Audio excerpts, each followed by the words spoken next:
All right, extension one. You think you're so clever. Got a joke for you. What kind of bagel can fly? A plain bagel. Oh, zoom, zoom. Okay. Welcome back to another video. Good to have you guys here. I'm sharing. Okay, boom, here we go. And what we're going to do now is we've learnt how to solve an equation using the auxiliary angle method. So in other words, the r cos x plus alpha or the r sine x plus alpha. That's kind of not too bad, helps us to solve some issues. Now, another option that we have is we can use the T formula. This is where the T formula comes in. This is probably your first kind of real experience of actually it having a use case. Okay, now why would you use it? The advantages are the math is easier, straight up. It's just kind of dealing with maybe fancy looking quadratics, okay? You deal less with the trig identities and it just kind of is what it is, easier.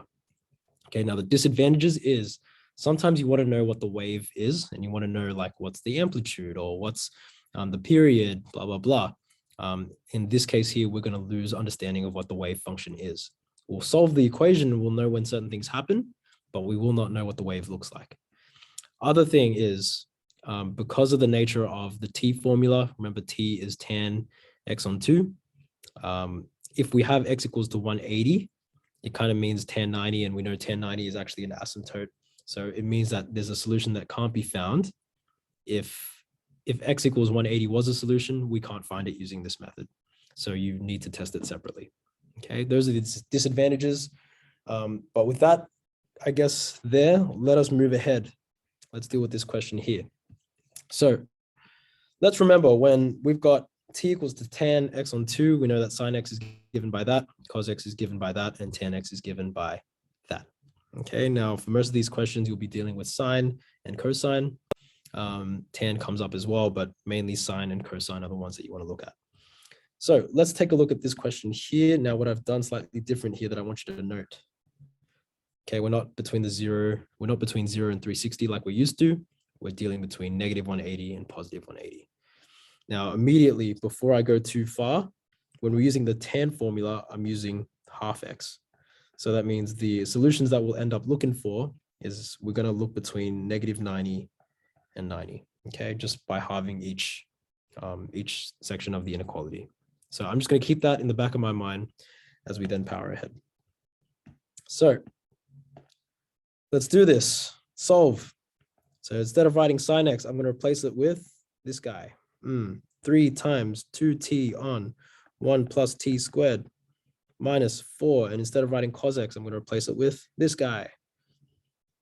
1 minus t squared all over 1 plus t squared equals to negative 2. Now, what's nice for me is if I clean this up, I can write this all over 1 plus t squared because it's, minusing fractions. And then that leaves me on top with 6t. And be careful with your negatives. It's going to be minus 4 plus 4t squared. Okay, it all equals to negative 2. Expanding both sides, I get minus 2t squared. Sorry, not expanding both sides, but timesing the denominator over. I'll get minus 2t squared. And then on the right-hand side, that leaves me with 6t minus 4 plus 4t squared.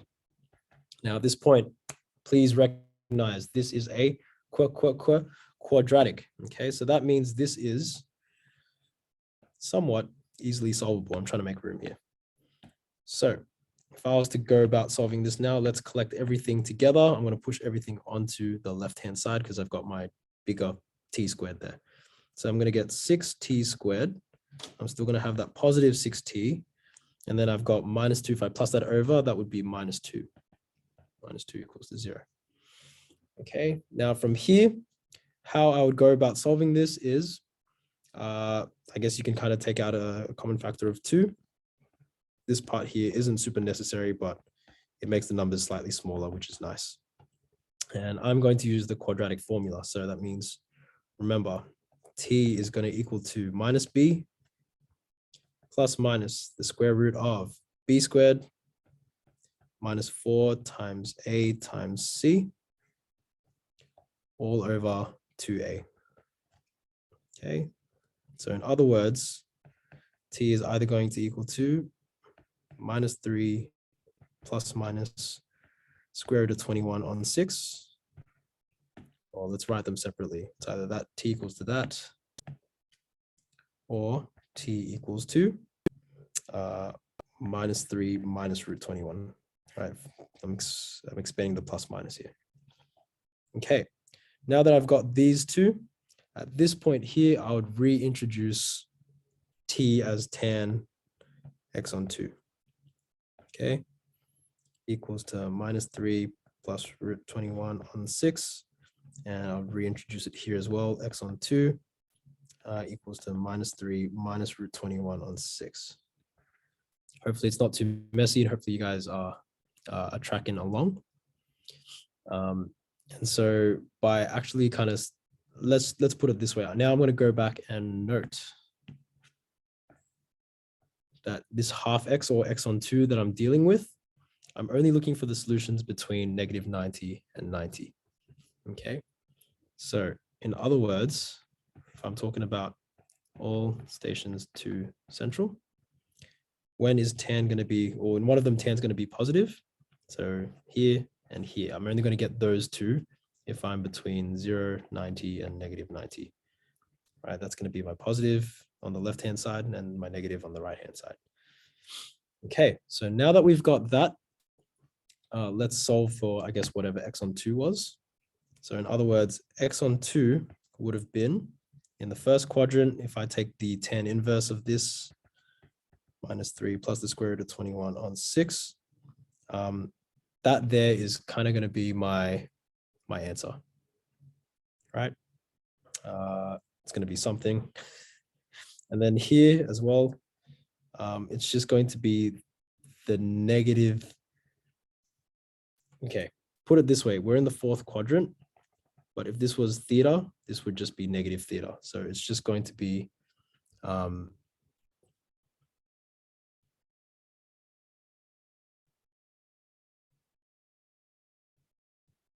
yeah, it's going to be tan inverse of this guy. Minus 3 minus root 21 all over 6. Okay, so in other words, we're going to get something like, and double check it, but put in the calculator, you should get something like 14.775, blah, blah, blah. And for this one here, x on 2 will equal to negative 51.645, blah, blah, blah. And then, so if all I wanted to do now is if I just wanted x, I would just double it on both sides. So this would be, changing it now into minutes, you should get something like 29 degrees, 33 minutes. And then here you just double this as well. This would be minus 103 degrees, 18. And note here for x, this lives within our domain between negative 180 and 180. Whew. Okay, we there? We tracking? Now all this stuff here, if I'm honest, this part here, that was the only new content, right? This here is quadratics. And then this part here is solving trig equations. Okay, excuse the mess, but this is stuff that you guys know how to do. The only new thing that I introduced was now I've given you these T formula substitutions, okay? Now this one here, we had no issues, we were fine, but there is that issue, like I said before, when 180 degrees is a solution, when x equals 180 is a solution, this T formula method does not cover it. And I'm just going to show you how to almost like Band-Aid patch it and when to, and more importantly, when to look out for it. Okay, so let's start again. We know that sine x can be written as, and I'm just going to write these out in blue. It's going to be 7 times 2t on 1 plus t squared. And then we're also going to have minus 4, and it's going to be 1 minus 1 minus t squared on 1 plus t squared. Just double checking that that was my cosine correct, equals to 4. Okay, let's clean it up again. I'm going to put it on 1 plus t squared, and 7 times 2t gives me 14t. This gives me minus 4 plus 4t squared equals to 4. Let's multiply the denominator over 4 plus 4t squared. And on the left-hand side, I'm left with just the numerator, 14t. Take away 4 plus 4t squared. Now, here is where we have to be careful. All right, the moment that we take out a quadratic, sometimes in my mind, I'm thinking we're losing a solution. So whenever this happens, I'm going to write a big fat note here. All right, at this point here, if you're left with a linear, or if you've, that was a horrible note. If you're left with a linear equation or you've canceled out your t squareds, okay, at this point, test x equals to 180, that pops up on the table. That's when I know, okay, I've probably lost the solution. I need to put that back in.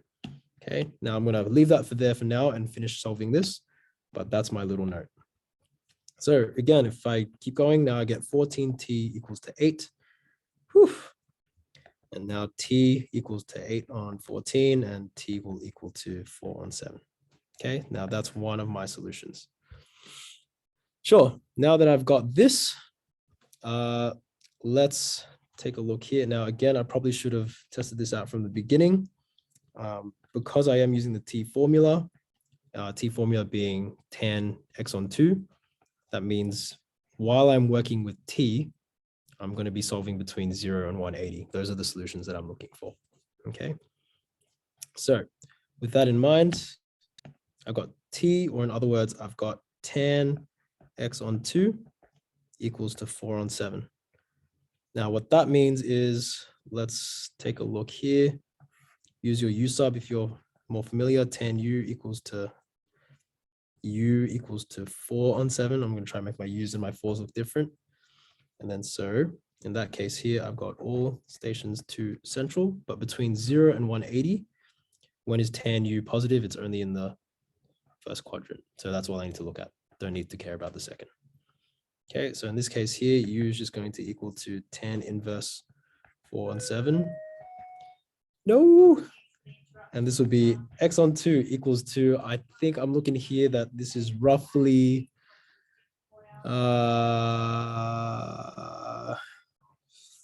it's roughly 24 point blah, blah, blah, something. And then so here your x will be 59 degrees, 29 minutes to the nearest minute. Okay. That's going to be one of your solutions, and that does sit within our 0 and 360, so we're good. Okay, now let's not forget, we want to test x equals to 180. Let's test that.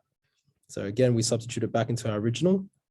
So that means 7 times sine 180, take away 4 times cos 180, and we want it to equal to 4. Now sine 180 is 0, guys. Sine 180 is 0, minus 4 times cos 180, which is -1, equals to 4. Now let's take a look here. Are we all good? 0 minus, or technically plus 4 equals to 4. That is a solution. Therefore, your two solutions is x equals to 59 degrees, 29 minutes, and x equals to 180. Now, apologize for that mess. This was a rough one. Hopefully you guys kept track and held on. Again, this is the main difference, okay? We can use our t subs, but everything else is, you know, quadratics, you know how to do. Solving trig equations, you know how to do. So hopefully all together, that's it. So now you have two methods. You've got the auxiliary angle, you've got the t formula, you've got two methods now to solve most, if not all, of your trig equations. That was a big one. Hope you guys are okay, and I'll catch you guys later. All right, bye-bye.